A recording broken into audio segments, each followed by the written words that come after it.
മഹാലക്ഷ്മി സീരിയലിൻ്റെ വരാൻ പോകുന്ന എപ്പിസോഡിൻ്റെ റിവ്യൂയിലേക്ക് എല്ലാവർക്കും സ്വാഗതം.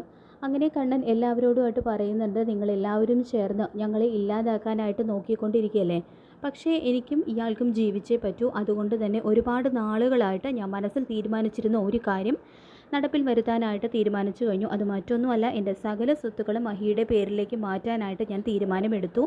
ഇനി നിങ്ങൾക്ക് എന്തെങ്കിലും ആവശ്യമുണ്ടെങ്കിൽ നിങ്ങൾ ഇയാളോട് ചോദിക്കണം എന്ന് കണ്ണൻ തൻ്റെ തീരുമാനം തുറന്നടിക്കുമ്പോൾ അത് കേട്ട് ഷോക്കാവാണ് ദുർഗയും ഉണ്ണിയും കരുണയും. അവർ കണ്ണൻ്റെ ആ തീരുമാനത്തെ ചോദ്യം ചെയ്ത് സംസാരിക്കുന്നുണ്ടെങ്കിലും അവർക്കെല്ലാം വായടപ്പിച്ചിട്ടുള്ള മറുപടി നൽകിക്കൊണ്ട് കണ്ണൻ തൻ്റെ നിലപാടിൽ ഉറച്ചു നിൽക്കുകയാണ് കേട്ടോ ചെയ്യുന്നത്. ഇതേ സമയം ബാലചന്ദ്രൻ കമലേശ്വരത്തേക്ക് വരുന്നുണ്ട്.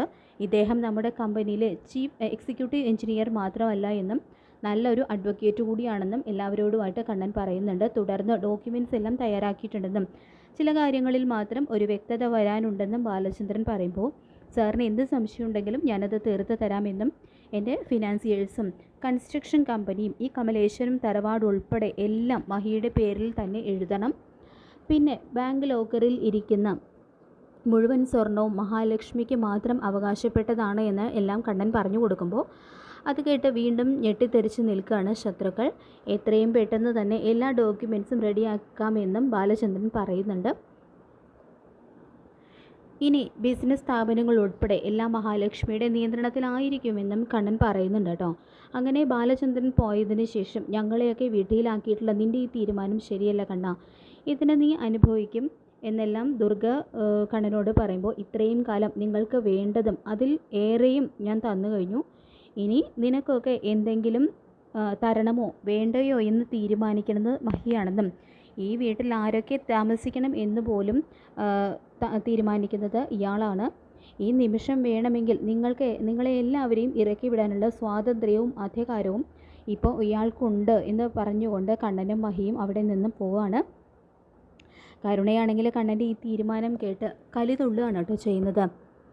എന്തെങ്കിലും കടുത്ത പ്രയോഗം തന്നെ ചെയ്യണമെന്ന് അവർ കൂട്ടായിട്ട് ഒരു തീരുമാനം എടുക്കുമ്പോൾ അത് കേൾക്കുന്ന മഞ്ജു പറയുന്നുണ്ട്, ഇത് തന്നെയാണ് കണ്ണേട്ടൻ ഇപ്പോൾ ഈ തീരുമാനം എടുത്തതിൻ്റെ കാരണവും മറ്റുള്ളവരെ കൊന്നും കബളിപ്പിച്ചും നേടുന്നതെന്നും ഒരിക്കലും ശാശ്വതമായിട്ട് അനുഭവിക്കാനായിട്ട് ആർക്കും കഴിയില്ല.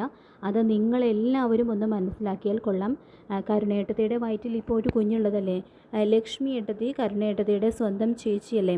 കുട്ടിക്കാലം മുതൽ നിങ്ങൾ ഒരുമിച്ച് ഒരു വീട്ടിലല്ലേ കഴിഞ്ഞത്, എന്നിട്ടും നിങ്ങൾക്ക് അവരെ മനസ്സിലാക്കാൻ കഴിഞ്ഞില്ലല്ലോ എന്ന് ഓർക്കുമ്പോൾ അതിശയം തോന്നുകയാണ്. കണ്ണേട്ടനെയും ഏട്ടത്തെയും ദ്രോഹിക്കുന്ന എല്ലാവരും അനുഭവിക്കാൻ കിടക്കുന്നതേ ഉള്ളൂ എന്ന് പറഞ്ഞുകൊണ്ട് മഞ്ജു അവിടെ നിന്നും പോവുകയാണ് കേട്ടോ.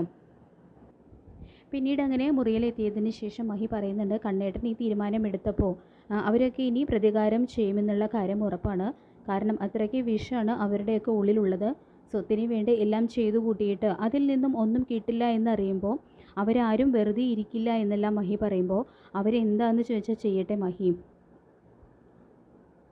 എൻ്റെ അമ്മയുടെയും പിന്നെ ഞാൻ കഷ്ടപ്പെട്ടുണ്ടാക്കിയ സ്വത്തുക്കളെല്ലാം ആർക്ക് കൊടുക്കണമെന്ന് ഞാൻ തീരുമാനിക്കും എന്ന് പറയുന്നുണ്ട് കേട്ടോ കണ്ണൻ. തുടർന്ന് മഞ്ജുവിനിപ്പോൾ നല്ല മാറ്റമുണ്ട്. മേഘനെ വിവാഹം കഴിച്ചു എന്ന് കരുതി അവൾക്ക് ഒന്നും കൊടുക്കാതിരിക്കരുത്.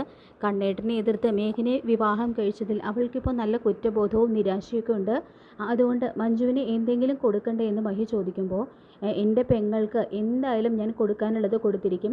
പക്ഷേ ഇത് ഇപ്പോഴല്ല, ഇപ്പോൾ എന്തെങ്കിലും ചെയ്തു കഴിഞ്ഞാൽ എല്ലാം ആ മേഘൻ കൈവശപ്പെടുത്തും. അവൾ എന്ന് മേഘനെ ഉപേക്ഷിച്ച് ഇവിടേക്ക് വരുന്നോ അന്ന് ഞാൻ അവൾക്ക് അർഹതപ്പെട്ടതെല്ലാം കൊടുക്കുമെന്ന് പറയുന്നുണ്ട് കേട്ടോ കണ്ണൻ. പിന്നീട് അങ്ങനെ മേഘൻ്റെ ആ തീരുമാനത്തെക്കുറിച്ച് വാമനും മേഘനും അറിയുന്നുണ്ട്. മഹാലക്ഷ്മി ഒരു പോറൽ പോലും ഏൽക്കാതെ തിരിച്ചു വന്നു എന്നുള്ളത് തന്നെ അവർക്ക് വല്ലാത്തൊരു ഷോക്കാണ്. അതിന് പുറമെ ഇപ്പോൾ അവരാഗ്രഹിച്ചിരുന്ന കണ്ണൻ്റെ സ്വത്തിലാണ് അവർ കണ്ടും നട്ട് നോക്കിയിരുന്നത്. അപ്പോൾ അതെല്ലാം ഇപ്പോൾ മഹിയുടെ കൈകളിലേക്ക് വന്നു ചേരാൻ പോകുന്നു. അത് അവർക്ക് സഹിക്കാവുന്നതിലും അപ്പുറമാണ്. അപ്പോൾ അവരതിന് വേണ്ടിയിട്ട് പ്രതികാരം ചെയ്യാൻ തന്നെ തീരുമാനിക്കുകയാണ്. അപ്പോൾ മേഘം പറയുന്നുണ്ട്, നമുക്കിനി കളം മാറ്റി ചവിട്ടണം, ഇനി ഒന്നും നോക്കാനില്ല, അച്ഛൻ പറഞ്ഞതുപോലെ അറ്റകൈ പ്രയോഗം എന്തെങ്കിലും എന്നെ നടത്തണമെന്ന് മേഘനും പറയുന്നുണ്ട് കേട്ടോ. ശേഷം മഹാലക്ഷ്മി കൺസ്ട്രക്ഷൻ കമ്പനിയിലേക്ക് ഇൻസ്പെക്ഷന് വരികയാണ് എന്ന് വാമനും ഉണ്ണിയും അറിയുന്നുണ്ട്. അപ്പോൾ മഹിയെ അവിടെ വെച്ച് അപായപ്പെടുത്താനുള്ള ചില പദ്ധതികൾക്ക് അവർ രണ്ടുപേരും ചേർന്ന് ആസൂത്രണം ചെയ്യുന്നുണ്ട്. ഫിനാൻസീസിൽ മാത്രമല്ല ഇനി ഈ കൺസ്ട്രക്ഷൻ കമ്പനിയും അവൾ ഭരിക്കുന്നത് നമ്മൾ നോക്കിക്കൊണ്ടിരിക്കേണ്ടി വരും. നാളെ ഷോ കാണിക്കാനായിട്ട് അവൾ ഇവിടെ എത്തിക്കഴിഞ്ഞാൽ വന്ന പോലെ തിരിച്ചു പോകരുത് എന്നെല്ലാം ഉണ്ണിയോട് പറഞ്ഞു കൊടുക്കുന്നുണ്ട് കേട്ടോ വാമൻ. നിനക്ക് അവളോട് തീർത്താൽ തീരാത്ത പ്രതികാരമാണ് ഉള്ളത്.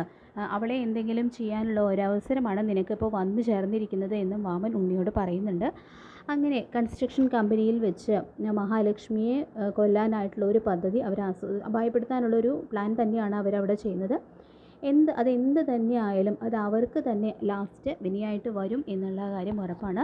അങ്ങനെ മഹാലക്ഷ്മി സീരിയലിൻ്റെ വളരെ ത്രില്ലിംഗ് ആയിട്ടുള്ള എപ്പിസോഡിനായിട്ട് നമുക്ക് കാത്തിരിക്കാം. ഈ റിവ്യൂ ഇഷ്ടപ്പെട്ടെങ്കിൽ ലൈക്ക് ചെയ്യുക, ചാനൽ കൂടി ഒന്ന് സബ്സ്ക്രൈബ് ചെയ്ത് സപ്പോർട്ട് ചെയ്യുക. താങ്ക്